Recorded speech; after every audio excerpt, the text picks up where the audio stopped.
बिस्मिल्लाहिर्रहमानिर्रहीम। अस्सलाम वालेकुम नादरीन, आप यूट्यूब चैनल देख रहे हैं। मैं इमरान खान हूँ। नादरीन, सबसे पहले आज़ाद कश्मीर जाएंगे क्योंकि वहाँ की सूरत हाल अभी तक कशीदा है और ना ऐसा लगता है पाकिस्तान की एस्टेब्लिशमेंट को समझ आ रही है और ना पाकिस्तान की हुकूमत समझ पा रही है, ना आज़ाद कश्मीर की हुकूमत समझ पा रही है और किसी सूरत भी अवाम पीछे हटने के लिए तैयार नहीं है। शौकत नवाज़ मीर साहब की गिरफ़्तारी के बाद अभी काफ़ी वक्त गुजर गया है, लेकिन इसके बावजूद अभी तक उन्हें किसी भी अदालत में पेश नहीं किया गया। अब कानून तो ये कहता है कि जब आप किसी को गिरफ्तार कर लेते हो तो आप उसको फौरी तौर पे अदालत में पेश करते हैं। तो जब कानून नाफिज करने वाले खुद कानून की धज्जियाँ उड़ा रहे हों तो फिर लोगों से आप क्या तवक्को कर सकते हैं। इक़्तिदार की हवस में ताकत के नशे से चूर चंद किरदार पाकिस्तान की शारक से खेल रहे हैं और इन्हें आइडिया भी नहीं है कि इनका खेला हुआ ये खेल कल पाकिस्तानियों को कितना भारी पड़ेगा। यानी कल आपको पछताना पड़ेगा, उसके अलावा आपके पास कोई रास्ता नहीं होगा। हमेशा हमारे साथ ऐसा ही नतीजा हुआ।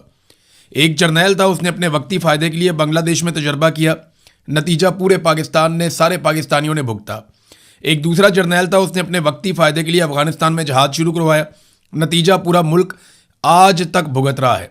वही जर्नैल था जिसने मुस्लिम लीग नून और MQM की बुनियाद डाली, उन्हें बनाया, उसका नतीजा भी पूरे पाकिस्तान ने भुगता और बार बार भुगत रहा है।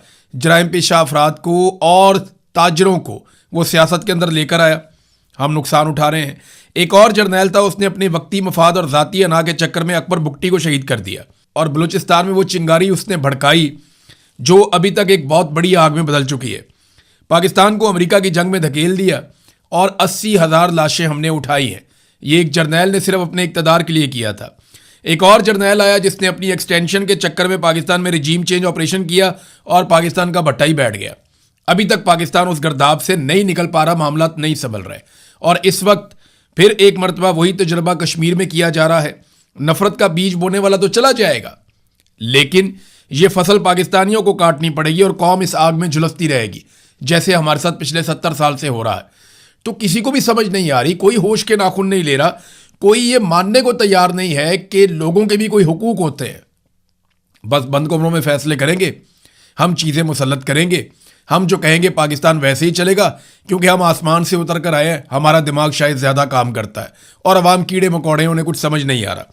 अब कश्मीर के अंदर नादरीन सूरत हाल यहाँ तक नफरत की पहुँच गई है कि बाग जो कश्मीर का इलाका है, इसके जो जनूबी देहात हैं उनकी मसाजिद में ऐलानात हो रहे हैं। बाकायदा ये सोशल मीडिया पर रिपोर्ट भी हुआ, हमने देखा भी कि वहाँ मसाजिद के अंदर ऐलान करवाया गया कि नून लीग और पीपल्स पार्टी के जो उम्मीदवार हैं या उनके जो लोग हैं वो हमारे इलाके का रुख ना करें वोट मांगने के लिए, मेहरबानी करके। अब इस लेवल तक नफरत को फैलाया गया है, लोग ये चाहते ही नहीं है कि वहाँ पे कोई वोट मांगने आए। तो पाकिस्तान तहरीक इंसाफ के अंदर भी एक डिबेट चल रही है, एक बहस चल रही है कि पाकिस्तान तहरीक इंसाफ को ये इलेक्शन आज़ाद कश्मीर का लड़ना चाहिए या नहीं लड़ना चाहिए। लेकिन ये फैसला तो पाकिस्तान तहरीक इंसाफ ने खुद करना है या तहरीक इंसाफ के लोगों ने करना है। सोशल मीडिया पे पाकिस्तान तहरीक इंसाफ के लोग अपनी अपनी राय दे रहे हैं, लेकिन चंद चीज़ें हैं जो मैं आपके सामने रख देता हूं जो रिकॉर्ड का हिस्सा थी और वो रहेंगी। नंबर 1, पाकिस्तान तहरीक इंसाफ को एस्टेब्लिशमेंट कभी भी आज़ाद कश्मीर में हुकूमत नहीं बनाने देगी। अभी आपने देख लिया कि उनको बल्ले का निशान मिला और फौरी तौर पे सुप्रीम कोर्ट ने उनसे बल्ले का निशान छीन लिया। आज के दिन में दोबारा वहां पे समाअत भी होनी है। लगता तो नहीं है कि बल्ले का निशान मिलेगा, लेकिन मिलेगा तो इन कंडीशंस के साथ मिलेगा कि आज़ाद कश्मीर में पाकिस्तान तहरीक इंसाफ को हुकूमत नहीं दी जाएगी। नंबर 2, बल्ले का निशाना उनके पास फिर नहीं है। नंबर 3, इमरान खान पहले ये कह चुके हैं 2008 के इंतखाबात में, जब इमरान खान साहब ने बाइकआउट किया था आम इंतखाबात का, तो इमरान खान साहब ये बार बार उसके बाद कहते रहे कि उनकी ज़िंदगी में जो सियासी गलतियां हैं उनमें सबसे बड़ी गलतियों में से एक गलती ये थी कि उन्होंने 2008 के आम इंतखाबात का बाइकआउट किया था, जो उन्हें नहीं करना चाहिए था। नवाज शरीफ जिला वतनी में था, 2002 में पाकिस्तान में इंतखाबात हुए, लेकिन नून लीग ने इलेक्शन में हिस्सा लिया और पीपल्स पार्टी ने भी इलेक्शन में हिस्सा लिया। बदतरीन हालात रहे, डिक्टेटर्स रहे, लेकिन इसके बावजूद ये सियासी जमातें इलेक्शनों में हिस्सा लेती रहीं। अब मामला ये है कि इमरान खान साहब खुद ये कह चुके हैं कि 2008 में इंतखाबात ना लड़ना उनकी एक बहुत बड़ी सियासी गलती थी। नंबर 4, मुझे बेनज़ीर भुट्टो की एक बात याद आती है। बेनज़ीर भुट्टो जब जिंदा थी तो आखिरी दफ़ा वो लाहौर आई, तो वो जहाँ जहाँ गई बतौर रिपोर्टर में वहाँ साथ साथ जा रहा था। तो बेनज़ीर भुट्टो कुछ सियासतदानों के साथ बैठी हुई थी और वहाँ पे कुछ बहस चल रही थी और हम रिपोर्टर भी वो बातें सुन रहे थे। तो मुझे उनका एक जुमला याद है बेनज़ीर का, उन्होंने कहा था कि जहाँ भी पाकिस्तान में पीपल्स पार्टी का एक भी वोटर मौजूद होगा, हम उसे तीर का निशान जरूर देंगे। यानी उन्होंने कहा कि किसी जगह में अगर हमें सीट नहीं भी मिलती तो हमें अपना उम्मीदवार जरूर खड़ा करना है हर जगह पे इलेक्शन में, ताकि हमारा कोई एक भी सपोर्टर वहां पे है तो उसे बैलेट पेपर के ऊपर तीर का निशान मिले और उसके ऊपर वो ठप्पा लगाए। ये बेनजीर भुट्टो की सोच थी। इमरान खान से मुलाकात बिल्कुल बंद है, तो इस फैसले में इमरान खान साहब तो कुछ कर नहीं सकते। पांचवा नुकता ये है कि जाके इमरान खान से पूछेंगे जनाब हमने इलेक्शन लड़ना है या बाइकआउट करना है, तो वो इमरान खान साहब से अभी रब्ता हो नहीं रहा। नंबर 6 ये है कि अगर पाकिस्तान तहरीक इंसाफ ये इलेक्शन नहीं लड़ती तो आने वाली असेंबली में पाकिस्तान तहरीक इंसाफ का कोई किरदार नहीं होगा। यानी वहां पे जो ऐवान बनेगा, जो असेंबली बनेगी, उसमें तहरीक इंसाफ नहीं होगी, अपोजिशन होगी ही नहीं। नून लीग और पीपल्स पार्टी आपस में मिलकर ही हुकूमत और अपोजिशन बना लेंगे। मुस्लिम कॉन्फ्रेंस इनके साथ होगी, फजल रहमान साहब भी इनके साथ होंगे, तो ये खुद ही फैसला कर लेंगे किसी ने हुकूमत में बैठना है और किसने अपोजिशन में बैठना है। IPP इनके साथ शामिल हो जाती है। आपको पता है उनको भी सीटें सूटें आजकल दे दी जाती हैं एस्टेब्लिशमेंट की जानिब से, उनसे जो वादे किए गए हैं। तो मामला ये है कि असेंबली बिल्कुल खाली हो जाएगी, तो उसमें अमली तौर पे अपोजिशन नहीं होगी अगर पाकिस्तान तहरीक इंसाफ बिल्कुल ही इस ऐवान के अंदर शामिल नहीं होती। दूसरी एक और बात है कि क्या पाकिस्तान तहरीक इंसाफ बाइकआउट करती है तो इससे एस्टेब्लिशमेंट को कोई फर्क पड़ेगा? तो इसमें एस्टेब्लिशमेंट को कोई फर्क नहीं पड़ेगा। हालांकि ये इलेक्शन लेजिटिमेट नहीं होंगे। अगर तहरीक इंसाफ बाइकआउट करके इस इलेक्शन से बाहर चली जाती है तो फर्क तो पड़ना चाहिए, लेकिन अमीर तौर पे एस्टेब्लिशमेंट इतनी ढीठ हो चुकी है कि उन्हें इससे फर्क ही नहीं पड़ेगा। वो बड़े आराम से आपस में खेल खूल के नूरा कुश्ती करके एक आधी हुकूमत बना के कठपुतली वो बिठा देंगे। तो अवाम की इलेक्शन में दिलचस्पी तो खत्म हो जाएगी बिल्कुल ही, जब पाकिस्तान तहरीक इंसाफ भी बाहर हो गई। इलेक्शन ही मुतनाज़ हो जाएगा। मगर जो मौजूदा मुसल्लत रजीम है या एस्टेब्लिशमेंट है, उन्हें इससे कोई फर्क नहीं पड़ेगा, बिल्कुल कोई फर्क नहीं पड़ेगा। अब पाकिस्तान तहरीक इंसाफ जो है वो कायमा कमेटियों वगैरह से भी बाहर निकली, पार्लिमानी कमेटियों से बाहर निकली, तो उसका नुकसान ये हुआ, लेकिन उसका फ़ायदा भी हुआ कि बहुत सारे लोग जो हैं उनकी तवज्जो उधर ही पड़ गई थी। उनको लग रहा था वो कारोबारी मुमलिकत चला रहे हैं और वो बिल्कुल भूल भाल गए थे हर चीज़ को, पूरा फोकस ही उधर हो गया था। अब इमरान खान साहब ने तो हटाया था इसलिए कि जरा पॉलिटिकल साइड पे आओ, लेकिन वहाँ अब हुकूमत जो भी कानून साजी करती है उसके बारे में पता ही नहीं चलता पाकिस्तान तहरीक इंसाफ को। वो जो भी अंदर खाते काम करते हैं, पाकिस्तान तहरीक इंसाफ को उसकी समझ ही नहीं आती कि ये अंदर क्या हुआ है, और जब समझ आती है तब तक बहुत देर हो जाती है। अब जो चीज़ें अपोजिशन को निकालनी चाहिए थी वो मीडिया निकाल कर लाता है। तो पाकिस्तान तहरीक इंसाफ को ना इस बारे में बहुत सोच समझ कर फैसला करना पड़ेगा और इसकी वजूहात भी बतानी पड़ेंगी कि अगर उन्होंने मैदान में जाने का फैसला किया तो वो क्यों किया, किस बुनियाद पर किया, और अगर उन्होंने मैदान खुला छोड़ने का फैसला किया तो वो क्यों किया और किस बुनियाद पे किया। और ये तो आप भूल जाएंगे पाकिस्तान तहरीक इंसाफ को वहाँ पे हुकूमत बनाने देगी एस्टेब्लिशमेंट। अभी तक तो ऐसा कोई इम्कान नहीं है कि फ्री एंड फेयर इलेक्शन वहाँ पे हो। आज़ाद कश्मीर में जो लोग हैं वो बहुत गुस्से में हैं, ख़ासतौर पे शौकत नवाज मीर की गिरफ्तारी के बाद। यहाँ ओवरसीज पाकिस्तानियों ने बड़े पैमाने पर एहतजाज की तैयारी कर ली है और वो एतवार के रोज़ एक बड़ा एहतजाज करने वाले हैं बरतानिया के शहर लंदन में। तो मुझसे जिन दोस्तों ने रब्ता किया उन्होंने कहा जी आप अपने प्रोग्राम में भी बताएं ताकि लोग बड़े पैमाने पर इस प्रोग्राम के अंदर शिरकत करें। तो अब उम्मीद यह है कि लंदन में बहुत बड़े पैमाने पर लोग आएंगे और एहतजाज करेंगे जो कुछ पाकिस्तान में किया जा रहा है आज़ाद कश्मीर में। ख़ास तौर पे देखें शौकत नवाज मीर साहब गिरफ्तार हुए, इससे पहले अहमद फरहाद साहब गिरफ्तार हुए हैं और भी कुछ लोग गिरफ्तार हुए। अहमद फरहाद साहब के बारे में कभी इतला आती है कभी नहीं आती, कुछ समझ नहीं आ रही कि उनके साथ क्या किया जा रहा है। और रज़ी ताहिर साहब का तो शुक्र है कि वो जुडिशल हो गए हैं और उम्मीद की जा रही है कि अब जल्दी उनकी बेल हो जाएगी तो मामला शायद हल हो जाए। सरदार अमान कश्मीरी ने एक स्टेटमेंट दिया रावलाकोट के धरने में। उन्होंने कहा जी कि इंतखाबात का तरीक़ेकार अपनाओ, हमें यह हरगिज़ कबूल नहीं है कि 12 चोर उस पार से लाओ 12 चोर इस पार से लाओ और फिर हुकूमत बना लो। यानी वो ये कहते हैं 12 बंदे आप उधर से अपने जितवा लेते हैं, 12 सीटें आप यहाँ पे इधर उधर से करके पूरी कर लेते हैं और फिर अपनी हुकूमत आप बना लेते हैं। अवाम को वोट देने और अपने नुमाइंदे मुंतखब करने का हक दिया जाए। नून लीग का तरीके आज़ादी कश्मीर से क्या ताल्लुक है? नून लीग हमें यह ना बताए कि तरीके आज़ादी क्या है। ना राणा सनाउल्लाह की यह औकात है कि वो हमें तरीके आज़ादी कश्मीर का दर्स दें और ना ही ख्वाजा आसिफ की यह हैसियत है कि वो इस जद्दोजहद पर हमें कोई लेक्चर दें। इनका तहरीके आज़ादी कश्मीर से कोई ताल्लुक नहीं है। वैसे यहाँ पे पीपल्स पार्टी के ऊपर तो उन्होंने कोई तनकीद नहीं की और पीपल्स पार्टी जरा नरम नरम स्टेटमेंट्स भी दे रही है। मिसाल के तौर पे जो ये खबर है मेरे पास, ये जियो पे छपी हुई है।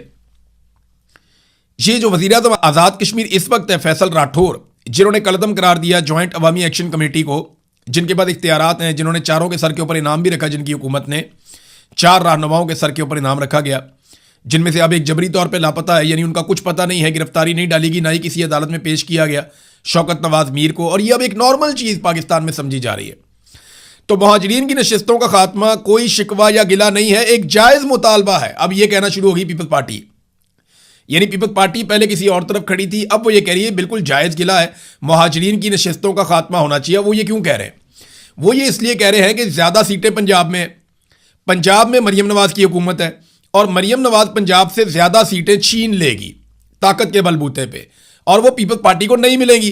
तो पीपल्स पार्टी को ये समझ आ गई है कि अगर हुकूमत बनानी है तो आज़ाद कश्मीर वालों को राज़ी करो, और पीटीआई जो है उसको गेम से बाहर तो वैसे ही एस्टेब्लिशमेंट ने कर लेना है। तो एक हुकूमत तो बन गई गिलगित बल्तिस्तान में, तो एक और आज़ाद कश्मीर में हुकूमत बना लेते हैं, और हो सकता है एस्टेब्लिशमेंट आज़ाद कश्मीर में भी पीपल्स पार्टी को हुकूमत बनाकर दे दे। आने वाले दिनों में आप बिलावल और जरदारी के मुंह से एस्टेब्लिशमेंट की काफ़ी और तारीफ़ें भी सुनेंगे। नादरीन, हम काफ़ी अरसे से बात कर रहे थे, भारत ने पाकिस्तान का पानी रोका हुआ है। मैं वक्तन फ़वक्तन इसके ऊपर बात करता हूँ, लोगों को बड़ी आग लगती है, गुस्सा आता है कि इस पर बात क्यों करते हैं। मैं DGISPR का वो स्टेटमेंट भी सुनाता हूँ, मेरी फ़ौज के तर्जुमान है कि तुम हमारा पानी बंद कर दोगे, हम तुम्हारा सांस बंद कर देंगे। तो इस बात को बड़ा माइंड किया जाता है, लेकिन अब शुक्र है कि गुज़िश्ता एक हफ़्ते से हुकूमत ने होश के नाखून लिए हैं और इस पर बात करना शुरू की है। मैं लंबे अरसे से खबरदार कर रहा हूँ, और ये मैं कई सालों से खबरें दे रहा हूँ।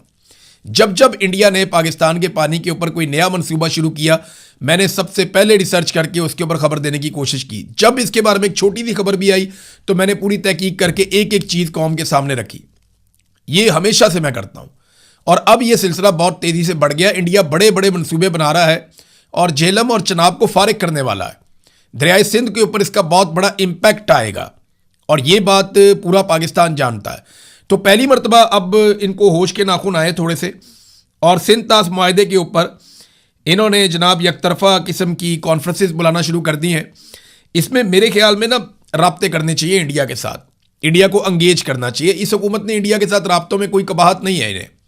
ऐसा नहीं है कि इनकी कोई कुट्टी होगी इंडिया के साथ, इनके राब्ते हैं, हॉटलाइन हर वक्त चलती रहती है, और एक जंगबंदी हुई है, और इसके बीच में कुछ बातचीत भी हुई है इनकी।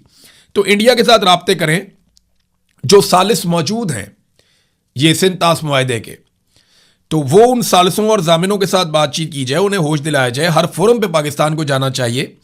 लड़ाई जो है वो किसी भी मसले का आखिरी हल हो सकता है, और लड़ाई कभी भी मसले का हल नहीं होती। लड़ाई खुद ही एक मसला होती है, लेकिन बाद औक़ात लड़ाई के बाद मसले का हल निकल आता है, जब दोनों फरीकैन को होश आती है कि लड़ाई में काफ़ी नुकसान हो गया। तो लड़ाई तो मसले का आखिरी हल होता है। बातचीत करें, डायलॉग करें, बैठे किसी तरह कायल करें, कुछ भी करें, लेकिन पाकिस्तान का पानी पाकिस्तान को मिलना चाहिए। और अगर अब कोई लड़ाई हो जाए या कोई कार्रवाई हो जाए ना, तो फिर पाकिस्तान को अब 70 साल से जो कौम के साथ वादे किए गए ना, वो पूरे करने चाहिए। यानी सियाचिन इंडिया ने छीन लिया, कारगिल पे इंडिया ने कब्जा कर लिया, तो पाकिस्तान की तो ज़मीनों पे इंडिया ने कब्जा ही किया है पाकिस्तान बनने के बाद से लेकर अब तक। तो अब पाकिस्तान की बारी है। पाकिस्तान को जो है वो कश्मीर को आज़ाद करवाना चाहिए। पाकिस्तान की फ़ौज ने 70 साल से वादा किया हुआ है कि कश्मीर को हम आज़ाद करवा कर देंगे, तो वो भी करने पर लगे हाथों जब भी कभी कोई मामला छिड़े तो। और दूसरा जो है वो पाकिस्तान के पानी के ऊपर जितने बंद हैं फिर वो ख़त्म किए जाएँ, ताकि पाकिस्तान का पानी पाकिस्तान में बगैर किसी रुकावट के एक फ़्लो के साथ आ सके। नादरीन, तेल महंगा हो जाता है ना पाकिस्तान में। एक अजीबोगरीब चीज़ मैं आपको बताता हूँ, अब तेल सस्ता करने के लिए हुकूमत तैयार ही नहीं है। वो एक के बाद एक टैक्स उसके ऊपर लगाते चले जा रहे हैं। कोई इन्वायरमेंटल लेवी है उसको भी बढ़ा दिया इन्होंने। यानी किसी सूरत भी अवाम को रिलीफ देने के लिए ये हुकूमत तैयार नहीं है। आलमी मंडी में तेल की कीमतें जंग से पहले वाली सूरत हाल से भी नीचे चली गई हैं, लेकिन पाकिस्तान में नहीं। जंग हो जाए ना, आलमी मंडी में तेल महंगा हो जाए, तो पाकिस्तान में उसके असरात 24 घंटे में आते हैं। आलमी मंडी में तेल महंगा हो गया तो पाकिस्तान में 24 घंटे के अंदर तेल महंगा हो जाता है। लेकिन आलमी मंडी में तेल सस्ता हो गया तो पाकिस्तान में उसके असरात 3 हफ्ते से 1 महीने के बाद आते हैं। हम पागल हैं, हमें समझ नहीं आती पाकिस्तानियों को। यानी वहां महंगा होता है तो आप 24 घंटे में यहां महंगा कर देते हैं, वहां सस्ता होता है तो आपको सस्ता करने में 3 हफ्ते से 1 महीने तक मौत पड़ जाती है कि जनाब हमने सस्ता नहीं करना। तो अजीबो गरीब किस्म के जेब कतरे जो हैं वो पाकिस्तान के ऊपर इस वक्त मुसल्लत हैं। नाज़रीन, यहाँ पे एक फैक्ट है जो पेश किया डॉक्टर हुमायूं मोहम्मद साहब ने। ये फैक्ट मैं पहले आपको बता चुका हूं, लेकिन आपको मैं याद दिलाता रहता हूं कि आईपीपीज का जुर्म पाकिस्तान के साथ शरीफ खानदान ने सबसे बड़े पैमाने पर किया। इमरान खान साहब ने अपने दौरे हुकूमत में कुछ चीज़ों को रोका और फिक्स किया। अगर इमरान खान साहब 2021 में आईपीपीज के साथ बातचीत ना करते और डॉलर रेट 148 के ऊपर फिक्स ना करते तो आज सूरत पता क्या होती, ये मैं आपको बताता हूं। हुआ यह था इमरान खान साहब के दौरे हुकूमत में कि डॉलर तो महंगा होता चला जा रहा था और उसने 200-250 तक पहुंचना था। इमरान खान साहब के दौर में जब डॉलर का रेट 175 था तो इमरान खान साहब ने आईपीपीज को इस बात के ऊपर कायल कर लिया और उनके साथ मुआहदा कर लिया कि आप 148 पे फिक्स कर दें। डॉलर चाहे 500 का भी हो तो आपको 148 के हिसाब से पेमेंट की जाएगी, क्योंकि नवाज शरीफ साहब ने तो डॉलर के रेट पे दिया था, उनको पता था 300 तक डॉलर जाएगा तो मुनाफा ही मुनाफा आईपीपीज का, कमीशन ही कमीशन, मौजें ही मौजें। लेकिन इमरान खान साहब ने उसको 148 पे फिक्स कर दिया और अब जब डॉलर ₹350 का या इससे ज्यादा कीमत का है, लगभग ₹300 के आस पहुंचा हुआ है, तो नतीजा पता क्या निकलना था। अगर इमरान खान साहब ये डॉलर रेट 148 पे फिक्स ना करते तो आज पाकिस्तान के ऊपर 2500 अरब के बजाय 5000 अरब चढ़ता हर मर्तबा और पाकिस्तानियों को ये पे करना पड़ता। तो अब भी जो है वो वफाकी वजीर पानी और बिजली ने खुद कहा कि जनाब हम जो बिजली इस्तेमाल करते हैं वो 1 यूनिट होती है और जो हम पैसे देते हैं वो 4 यूनिट के देते हैं। नादरीन, आपको बोर्ड ऑफ पीस याद होगा, साबिर शाकिर साहब इसको बोर्ड ऑफ नेतन कहते हैं, नेतन्याहू। तो बोर्ड ऑफ पीस जो बनाया गया था इसराइल की सपोर्ट के लिए अमेरिका की जानिब से, पाकिस्तान उसका हिस्सा बना, आपको अच्छी तरह याद होगा। अब वो मुतहरिक हो गया बहुत तेज़ी से और वो अपना काम शुरू कर चुका है। बोर्ड ऑफ पीस के तहत बहुत सारा जो दिफाई साजो सामान है, गाड़ियाँ हैं, इक्विपमेंट है, वो गज़ा में पहुँचाया जा रहा है और आने वाले दिनों में ये एक रिपोर्ट मेरे पास मौजूद है, इसके मुताबिक फ़लस्तीनियों को मैसूर पनाहगाहों में धकेल दिया जाएगा और फ़लस्तीनी वहाँ पे बंद हो जाएंगे और ये पूरा जो एरिया है ना गज़ा का, ये एक अजीब जंगल बन जाएगा। यानी यहाँ पे जो अमीरों के इलाके हैं वो डेवलप किए जाएंगे, बहुत महंगी महंगी बिल्डिंग्स बनाई जाएंगी, बहुत दूर दराज से लाके लोगों को बसाया जाएगा। तो यहाँ रियल स्टेट का एक कारोबार होगा और बीच में छोटी छोटी जेलें कायम की जाएंगी, छोटी छोटी कैद खाने कायम किए जाएंगे जहाँ पे मजबूर और गरीब फ़लस्तीनियों को रखा जाएगा और इन फ़लस्तीनियों से चाकरी और काम और गुलामी करवाई जाएगी उन बड़े और ताकतवर लोगों की जिनको ये इलाका गिफ्ट किया जा रहा है। ये मैं आपको आज बता रहा हूं। अगर ये मनसूबा मुकम्मल हो गया और इस पे काम हो गया तो आप देखिएगा ऐसे 10 साल के बाद, 20 साल के बाद, मेरी ये पेशन गोई है और बाकायदा जो डिज़ाइन है उसको देखे तो आपको इसका आइडिया हो जाता है। अरब ममालिक के अंदर बहुत सारे तज्जियाकार इसके बारे में इसी अंदाज में ना सिर्फ बात कर चुके हैं बल्कि वेस्टर्न तज्जियाकार भी इसको ऐसे ही बयान करते हैं।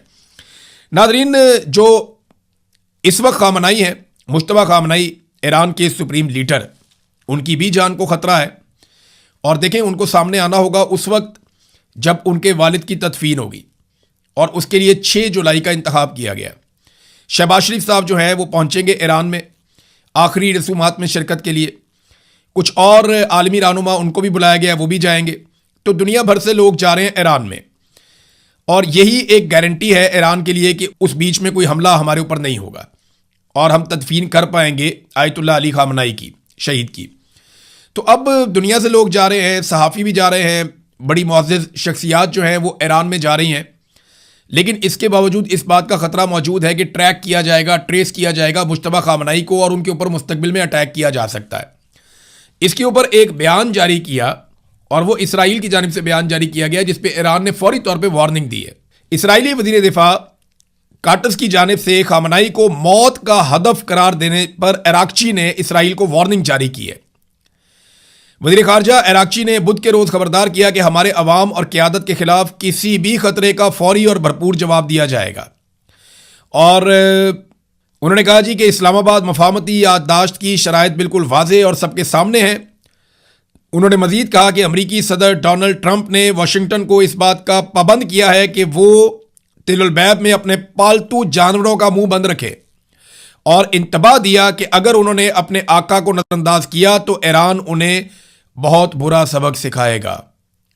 अब ये इसराइल ने कहा कि वो मौत का निशाना बन सकते हैं, मौत का हदफ हैं खामनाई, जबकि ईरान ये कह रहा है कि अगर ऐसा कुछ हुआ तो हम बहुत ताबड़तोड़ किस्म का जवाब देंगे। तो ये भी एक बड़ा चैलेंज है कि खैर आफियत के साथ ये तदफीन का अमल मुकम्मल हो जाए और उसके बाद कोई इस तरह की ट्रैकिंग और ट्रेसिंग ना हो जिसकी बुनियाद के ऊपर इसराइल मज़ीद कोई ख़तरा पैदा कर सके पूरे रीजन में। अब ये बड़ा कम्प्लेक्स है, इसके ऊपर फिर हम आने वाले दिनों में बातचीत करते रहेंगे। अब तक के लिए इतना ही। अपना ख्याल रखिएगा, अपने चैनल का भी। अल्लाह हाफ़िज़।